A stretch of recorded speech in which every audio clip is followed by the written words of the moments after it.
Trump has just delivered his most forceful warning yet to Britain's Prime Minister, and the chain reaction it unleashed is shaking the very foundations of the United Kingdom. What happened next has stunned governments on both sides of the Atlantic. The King of England has done something no monarch has dared in 70 years. American corporations are pulling billions from London overnight, and war veterans who once risked their lives for Britain are now marching in the streets demanding justice. This is not ordinary politics anymore. This is a government unravelling in real time, a leadership crisis that is rewriting history before our eyes. If you want to keep up with stories that change the way nations work, make sure you stay until the end, because what you are about to witness will forever alter how you understand international power struggles. This is the inside story of the biggest UK political crisis in decades. It all began just 3 days ago when Donald Trump aimed his full force at British Prime Minister Keir Starmer. His message was direct, uncompromising, and impossible to ignore. Stop interfering with American free speech or pay the price in economic destruction. But this was not simply about online regulation. Trump pointed to something far darker, a revelation that has ignited fury among millions of British citizens. Newly leaked government documents revealed that Starmer's administration is spending an astonishing £1.2 billion of taxpayer money on luxury hotel accommodations for migrants who entered the country illegally. These aren't basic shelters. These are 4-star suites with spa services, seaside views, and endless buffets. At the very same time, British war veterans who fought in Iraq and Afghanistan are sleeping in cardboard boxes on the freezing sidewalks of London. The contrast is so sharp it almost defies belief. James Patterson, a decorated Royal Marine with 3 combat tours under his belt, was discovered last week huddled in a doorway outside a McDonald's in central London. His medals were still pinned to his jacket, a silent testimony to his service, while above him the glow of the golden arches mocked the reality of a man abandoned by his own government.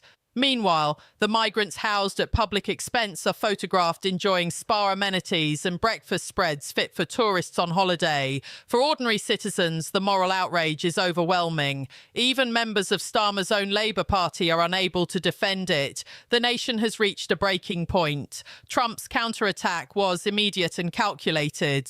In a primetime broadcast viewed by more than 50 million Americans, he declared that no foreign leader had the right to silence American voices, and no democratic government should ever prioritize luxury living for unlawful entrants while its own war heroes are left to freeze. His words carried a chilling weight.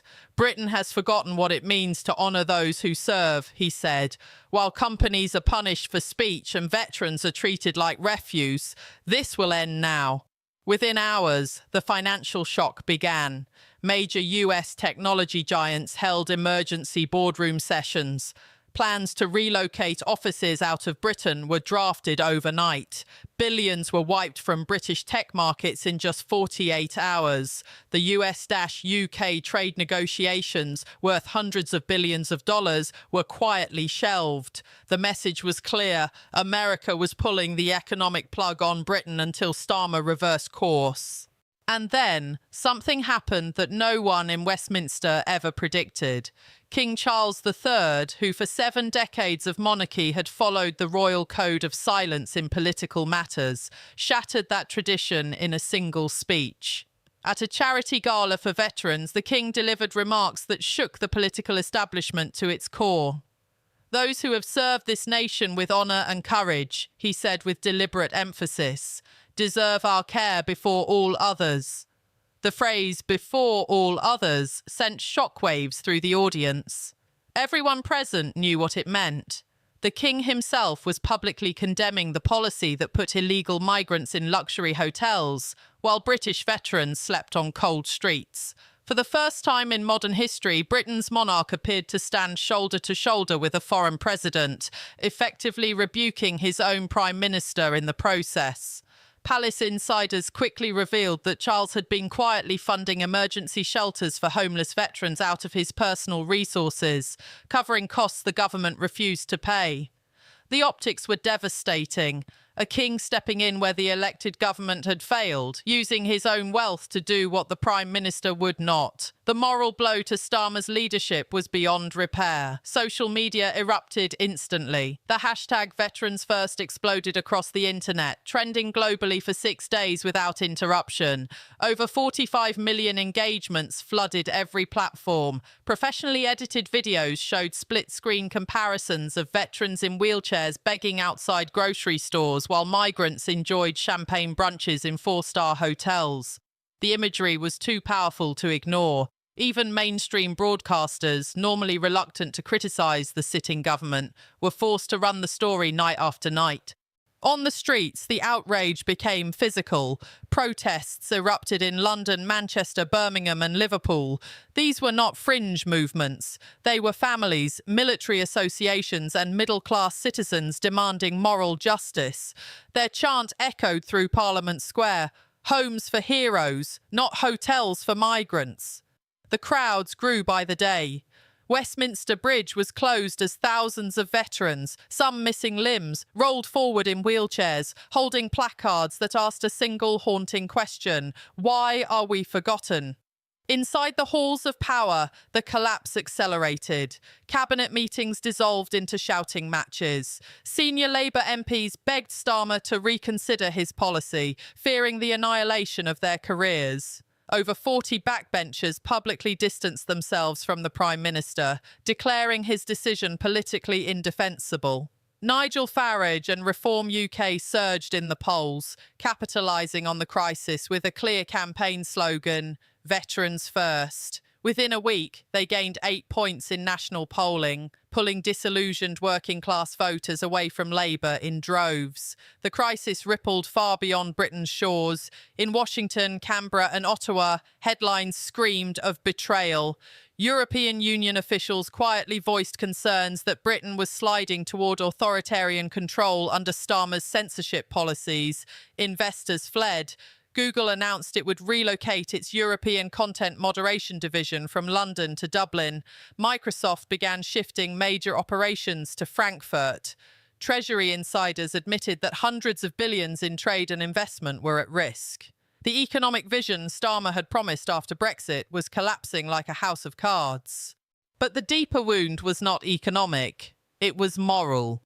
When a foreign president and your own monarch both publicly question your leadership, when decorated soldiers are sleeping on the streets while strangers enjoy luxury, the legitimacy of your government evaporates. The visual narrative was impossible to counter: cardboard boxes versus spa suites, medals versus champagne flutes, sacrifice versus indulgence. The breaking point came during a tense session of Prime Minister's questions. Conservative MP Sarah Henderson stood in Parliament holding a photograph of James Patterson, the homeless Royal Marine veteran. In the image, Patterson crouched against a brick wall, his medal shining faintly on his jacket, a cardboard sign reading "Veteran, please help" by his side. The chamber fell silent. Henderson's voice cut like a blade. Can the Prime Minister explain why silencing American tech companies is more important than giving this British war hero a warm bed? The silence that followed was unbearable. Starmer fumbled through his notes, repeating pre-written lines, but the moral wound was too deep. For several agonising minutes, the Prime Minister looked like a man stripped of authority. Cameras captured every stutter, every shaken glance. Analysts later declared it one of the most humiliating moments in modern parliamentary history. Outside, the fury continued. Leaked documents revealed ballooning hotel costs far beyond the original estimates. More heartbreaking stories of veterans surfaced daily, each going viral with millions of views. The anger became self-perpetuating, unstoppable, fed by algorithms that boosted the most emotionally charged content. Veteran advocacy groups swelled in numbers, some gaining 500,000 members in just 2 weeks. They organised boycotts, rallies and viral campaigns that eclipsed anything Labour could respond with. Inside Downing Street, aides described an atmosphere of despair. Ministers whispered about resignation. Party officials debated openly whether Starmer could even survive until the next election. Some urged him to step aside voluntarily before the party disintegrated completely. The question was no longer whether his leadership was damaged. It was whether his government could survive the month.